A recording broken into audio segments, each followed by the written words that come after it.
So when I was in high school, I went to a showcase and a college coach once told us that he crossed off a player's name before the showcase even started and before the first pitch was thrown, before the first 60-yard dash was even ran. And I always thought that that was super interesting because, of course, how you present yourself is ultimately a huge factor in the decision from these college coaches. So in today's video, we're going to be going over the 3 mistakes and the 3 areas that these college coaches are going to be evaluating you without you even possibly noticing it. And number 1 is going to be the warm-up. Number 2 is going to be the dugout. And then number 3 is going to be the pre and post evaluation event. And before we get into today's video, it is important to understand who you're learning from here today in this video. So my name is Evan Mendoza. I played 7 years of professional baseball between the St. Louis Cardinals and the San Diego Padres. Spent some time at NC State University. I was in a World Baseball Classic, and now I help high school baseball players through the college recruiting process. And you're going to want to stick into the third one because pre and post is probably the bulk of these evaluation events. So let's talk about the warm-up, because I think the warm-up can be split up into probably like 3 different areas.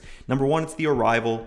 Number 2, it's the actual warm-up, it's the actual stretching. And number 3 is the actual start of the event, basically once that first 60-yard dash has been ran. The thing that I think it's important to understand is like those are the 3 areas that, of course, coaches are going to be in attendance. They're going to have their clipboards out and ready to go. But really, it's about getting into that mental mindset of baseball mode, ideally like 15 minutes before the actual arrival. Because if we get into that baseball mindset before everyone else, we're just going to be that much more ahead of the competition. Now, there are players that without a doubt will get into that mindset for baseball when they arrive. I think that's okay. I would probably prefer that you get into that mindset sooner than later. Now, there are some players that are a little bit, probably let's just call them average high school baseball players, that during the warm-up, that's when they lock in. That's when they're like, okay, practice has started, the showcase has started, the camp has started, etc. Now, the below average type of players, those are the guys that will turn it on once the event actually starts. Turn on their mindset, turn on their physicality. Like these are the people that basically will go into a class and not know that there was homework and then tell the teacher, hey, I didn't know that there was homework. So we never want to be those types of players. And ultimately when it comes down to it is like we can be those types of players that we want to get ahead, or we can be a little bit more delayed with everything that we've got going on. So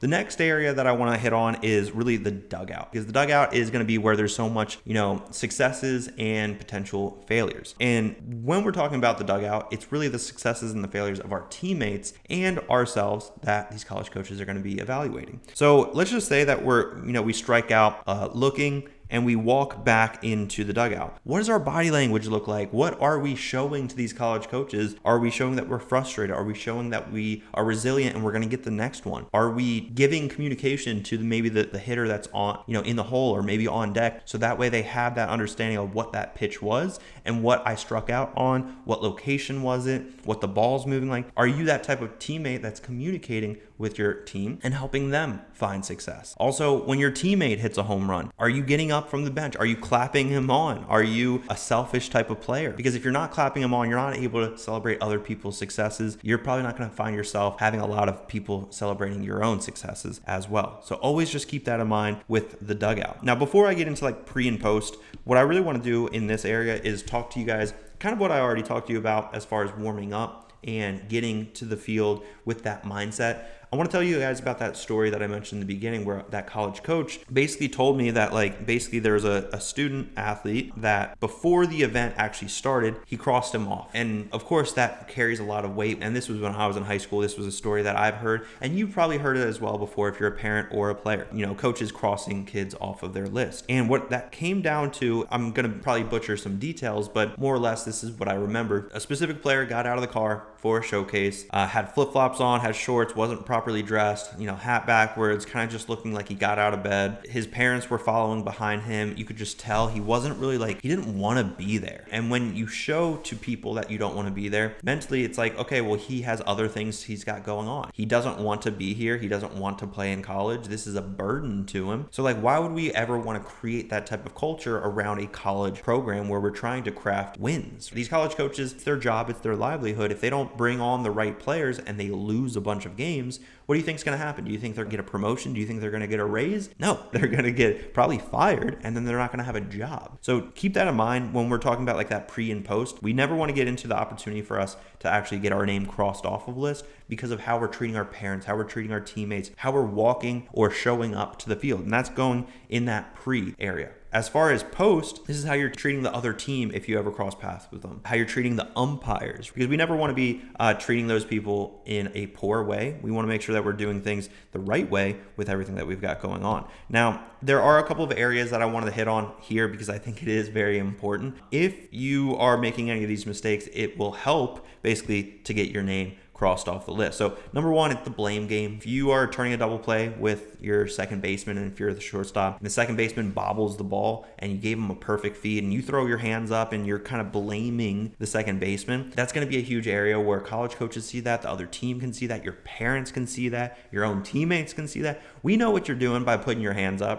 And that's never going to show good leadership, especially if you're playing shortstop, a great leadership position. And that kind of goes right into number two, having that poor body language. If you have that poor body language after a strikeout, after an error, make it known to everyone. It's like, hey, I'm okay. I am a brick wall and nothing's going to make me crumble into a piece of paper. So that bad body language is something that a lot of high school baseball players haven't really figured out just yet. But of course, if we have that great body language throughout an evaluation event, throughout a showcase or a tournament, anything like that, that's going to help you out a ton. Now, umpires, guys, take this with a grain of salt. These umpires will never get any better. Just keep that in mind. Yes, the big league umpires, they're still bad at that level. In professional baseball, they're bad. In, college, they're not great. In high school, they're not great. They're never going to get better, but they are trying their best, typically speaking. So we never want to show up an umpire and go back and be like, hey, what was that? Why'd you call that a strike? That wasn't a strike. Shaking your head, all this type of stuff. Again, showing that poor body language, but now directing it to the umpires,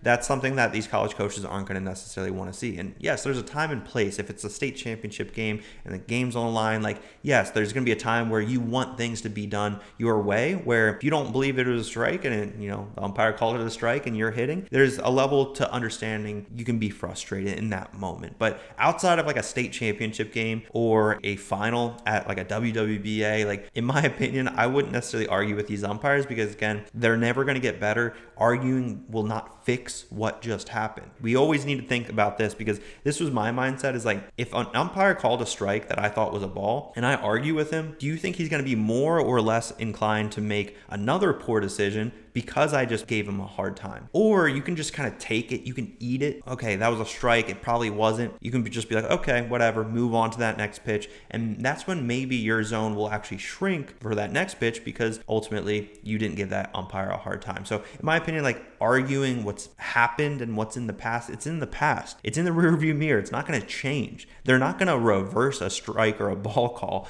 I've never seen that happen before. So don't think that you're the exception where if you argue, you're going to get what you want. It never really happens. Now, number 4, I think this is wild because I came up in a time where phones weren't as prevalent as they are now. But basically, I want to tell you a quick little story about this. When I was with the St. Louis Cardinals, I was rehabbing my broken wrist and I was playing with some freshly drafted high school baseball players. So basically, they just got drafted out of high school and they brought their phones to a spring training game.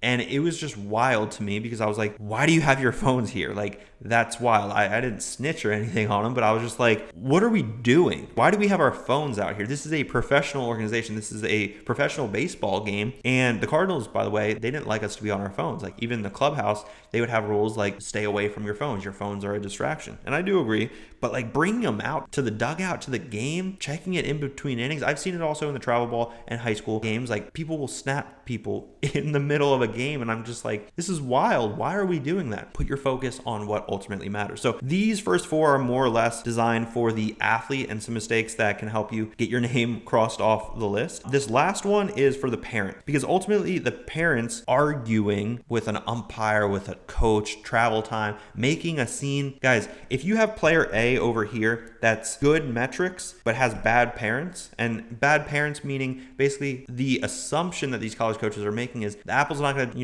fall far from the tree. Or you have player B over here that has a good attitude and good metrics. Like, why would any college actually choose player A if there's a very similar player that just has a little bit better of a energy around him, right? That's the best way that I can explain it, because again, parents are going to be very forthcoming with, I'm going to stand on my ground. If I feel like my son's being disrespected, I'm going to definitely speak up. And that's a very admirable thing, because we want to make sure that we're never going to be putting ourselves in a bad situation where we're not getting the playing time, we're not getting the exposure, things like that. But there's a time and place to have those conversations, and having a screaming match in between games or after the game is never going to be a good thing. We really have to think about it. Again, college coaches are giving scholarship money to either player B or player A. So we have to think about, what are we trying to do to ultimately maximize that potential? And that's what it really comes down to. Now, the last area that I really want to hit on is a mindset hack that we can do to kind of fix a lot of the things that we just talked about in today's episode, is having that always on mindset. Always on mindset is what I like to refer to as, you have a security camera on you 24/7 from the second that you walk out of the car, from the second that you get back into the car, after an evaluation event, after a tournament,